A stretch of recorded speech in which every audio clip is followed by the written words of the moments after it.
piggyback off of that, do you believe that Hayden is the most talented rider we've seen come up in a while? Or do you think he's sort of manifested his success by just the level of confidence that he brings to his riding? That's a really good question, a really good concept, because we get caught up in the most talented. Oh my God, this is the most talented rider ever, right? This and that. And I got caught up in it with Austin Faulkner. I had known Austin a little bit. He was on the Fox amateur program, Fox Racing, um, kid out of Missouri, just unbelievable riding talent and skill. And I said, man, this is the best kid that I've seen come through since Ricky Carmichael or James Stewart. So I'm sorry, fellas, your Dungies, your Villapotos, your Canards, your Tomacs, everybody, but I thought Faulkner was the best that I'd ever seen. And for some reason, it it didn't translate into championships as a professional. Obviously, his speed was incredible, and he was unbelievable those first few years, and then the injuries caught up with them. Okay, and that's a real key point, especially early. You can't you can't lose those reps, those laps, that experience early, then because then you're playing catch up, and what happens is your confidence gets destroyed, and all of a sudden riders that you raced against are pulling away, and you're back here recovering from injury. You keep doing that. And with Austin, he's unfortunately, man, he's just had these crashes and these injuries that have set him back. And now I don't know if his mindset is ever going to be able to have that confidence and that ego and that belief in himself that he had when he was a rookie pro, right? So your question was about Deegan, though. Deegan has seemed to be a cat with nine lives. I mean, that helicopter spin that he had at Hangtown, Yeah. some of these crashes that he's had, um, there you cannot tell me that part of that isn't luck and destiny, because I've seen guys go down extremely hard. uh, James Stewart at Unadilla when him and Carmichael landed together. I mean, Stewart smacked the ground so hard he should have been dead. You know what I mean? Like, just unbelievable. And then I've seen guys tip over, oh, tibial plateau, ACL, MCL, everything's blown out, or whacked his head. Oh, it looked like he just fell over and kind of touched the side of his Mhm. head. No, he's got a massive concussion, right? Deegan hasn't had any of that yet, and yet's maybe not the right word, but he hasn't had any of those big crashes up to this point. He hasn't had any really big setbacks, so he's just climbing. He's climbing, and look at all of the competition. Joe and everybody else around him, they've all had to keep recovering from injuries. So if there's one thing that you, as a rookie professional, is you cannot ride in a way that you're going to get injured. You can't go too far to where that now you crash, and then you've got time off the bike, and everybody else, well, certain riders, somebody like Compound Deegan, effect. is just he's made very little mistakes and had very little injury that he's really had to deal with. I mean, he's had to deal with some adversity, don't get me wrong, and he's dealt with it very well. Um, and that's just the luck thing. I mean, I- you know, he doesn't look like that he rides in a way that he's trying to be safe. You know what I mean? You're Mhm. like, dude, he is going for it. And he's been able to pull that off, and really not have any crashes where he's injured himself. Um, and so I guess only time will tell is if once he what it'll be about 8 months from now, when after 250 Supercross, he'll jump on a 450, right? For motocross, is that what I'm hearing? Mhm. He'll go 250 Yeah. Supercross one more Yeah, that's year, and then that's what they announced. yeah, yeah. So Which is a great plan. We didn't do that in my day. You started the calendar year on whatever bike size, whatever class you were going to race. So that's been Hayden's real ability. It looks like he does the work. He definitely is not afraid to get into the red zone at times and really press the guys. But I think where he's got everybody beat is mentally. And I know other podcasts, other people have talked about it, but you know. Uh, you just look down the starting line and say, okay, who's the guy that's going to step up and challenge him for that, um, and have enough self confidence and ego in themselves to match him. It might be hard to do. Yeah, no, you make a perfect point because that kind of took the wind out of Joe's sails. Joe had faster lap times than Deegan, but then when he got tired and caught and then brake checked and pushed around, you didn't really see much fight in him the second moto. It was more of like, hey, I'm going to hang with him, but I'm not going to try to make a pass on him. I'm not going to get close to him because he's going to rough me up, unconsciously, he's kind of Yeah. setting that up. And where I think Deegan is going to beat Jet, if I transfer this conversations to the 450 class, is he's going to have to do it what Sexton did to Jet at Ironman, where he's going to have to block him and kind of push him around and force Jet to a little bit ride over his head and maybe have to ride, lack of a better word, a little dirty. And I don't know if you want to get in that kind of a battle with Deegan of banging bars. Yeah. It's going to be interesting. I mean, it'll be a whole new bike, a whole new weight, power. It's like when the analogy of these a few years back when what was it? Alabama college football, they were just crushing it. And they were talking about how, Alabama could probably play against the pro team. And, you got all these pro guys like, oh, okay, go ahead. You're playing against college level players, age, speed, weight, power, uh, you know, and half of your schedule is somewhat week, you know, but then you get to the pros and it's like, oh, all of these guys are the top pros that have came through in the last 15 years, right? It's a whole different level. And so there's no doubt in my mind that the Deegan will be successful coming in, all the way through his career. Um, but now you're stepping up. This will be the final step, right? And who knows? Is it going to be like McGrath and come straight in and straight away and win? Is it going to be like Jet Lawrence where he kind of makes it look easy?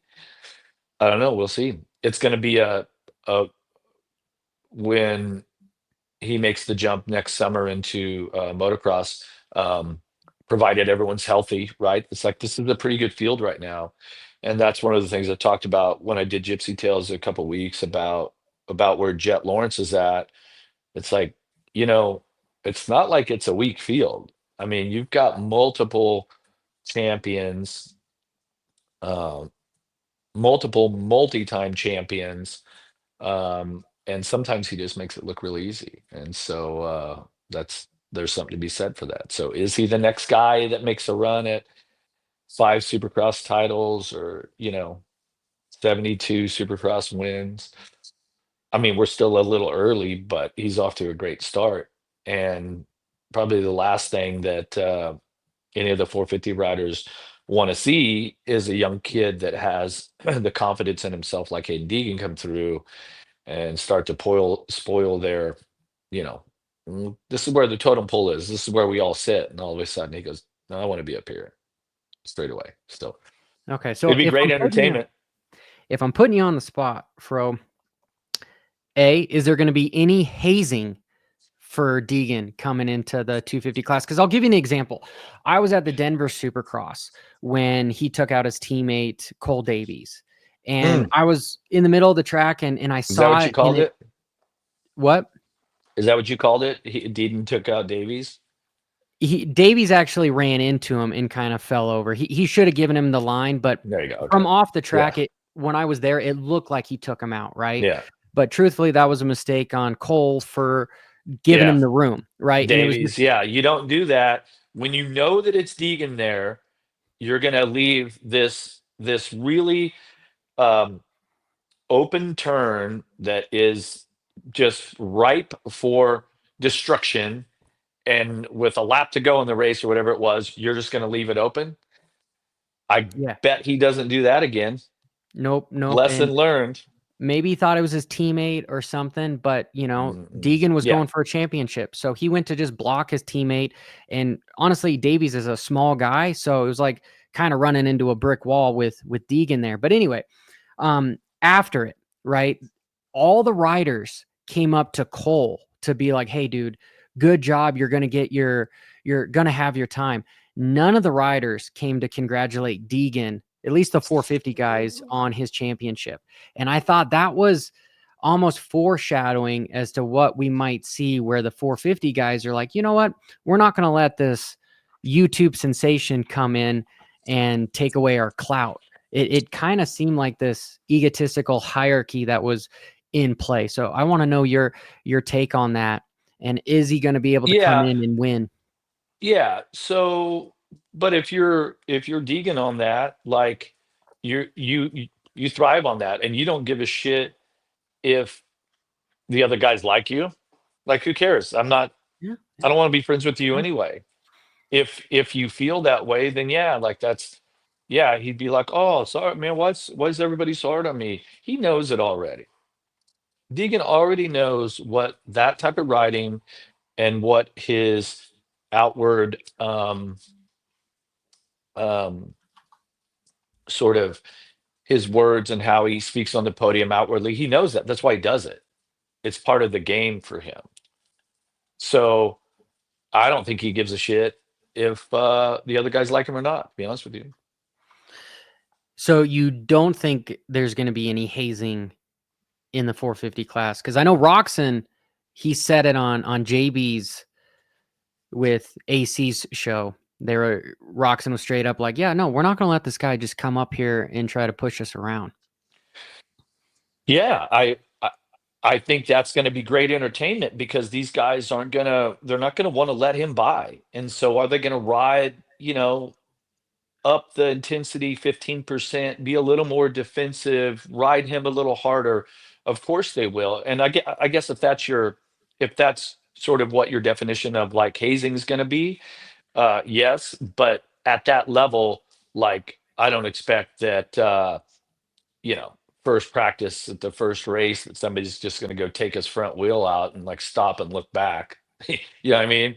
Like give him the finger, you Yeah. know? So Yeah. I've actually had that happen, but not at a pro race.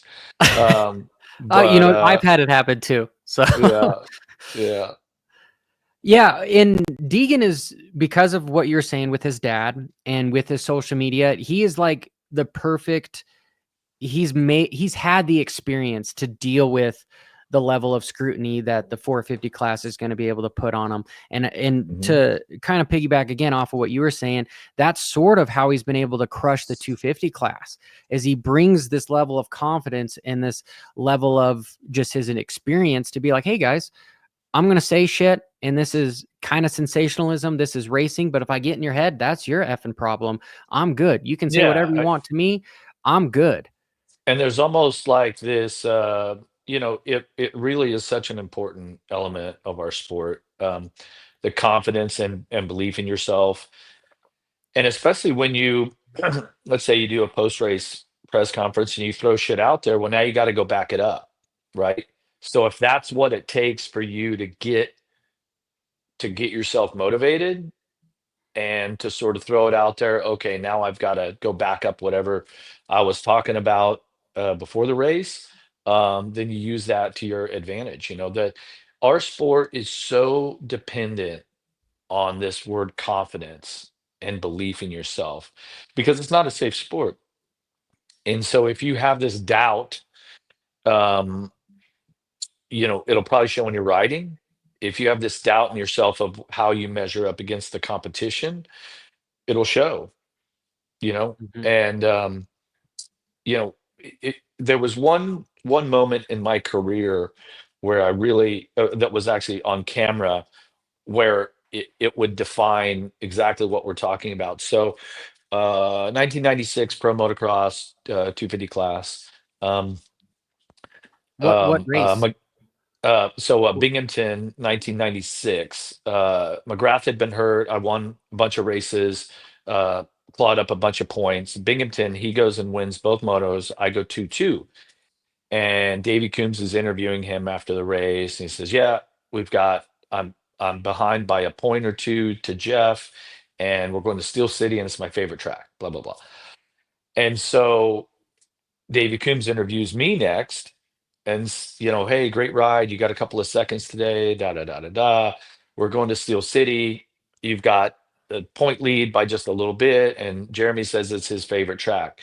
And I say, well, we'll see whose favorite track it is at the end of the week. At the end of the race, or something along the lines of that. And it's like I even watch it and go, whoa, where was I at that point?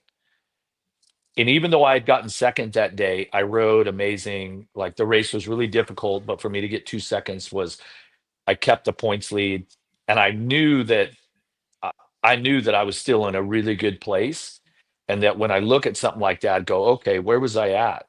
And it's like, okay, great. He thinks it's his favorite track. All right, we'll see next week.